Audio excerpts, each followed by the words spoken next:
રોમાન ચાલુ કરો, ઉમેશભાઈ ફોલો કરશે. ઓકે, ઉમેશભાઈ, જય સચ્ચિદાનંદ. જય સચ્ચિદાનંદ. દાદા ભગવાનના અસીમ જય જયકાર હો. દાદા ભગવાનના અસીમ જય જયકાર હો. દાદા ભગવાનના અસીમ જય જયકાર હો.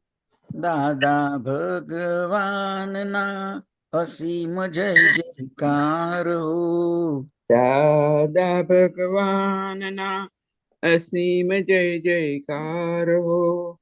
દાદા ભગવાનના અસીમ જય જયકાર હો. દાદા ભગવાનના અસીમ જય જયકાર હો. દાદા ભગવાનના અસીમ જય જયકાર હો. દાદા ભગવાનના અસીમ જય જયકાર હો. દાદા ભગવાનના અસીમ જય જયકાર હો. દાદા ભગવાનના અસીમ જય જયકાર હો. દાદા ભગવાનના અસીમ જય જયકાર હો. દાદા ભગવાનના અસીમ જય જયકાર હો. દાદા ભગવાનના અસીમ જય જયકાર હો. દાદા ભગવાનના અસીમ જય જયકાર હો. ઓ દાદા ભગવાનના અસીમ જય જયકાર હો. દાદા ભગવાનના અસીમ જય જયકાર હો. દાદા ભગવાનના અસીમ જય જયકાર હો. દાદા ભગવાનના અસીમ જય જયકાર હો. ઓ દાદા ભગવાનના અસીમ જય જયકાર હો. દાદા ભગવાનના અસીમ જય જયકાર હો. દાદા ભગવાનના અસીમ જય જયકાર હો. દાદા ભગવાનના અસીમ જય જયકાર હો.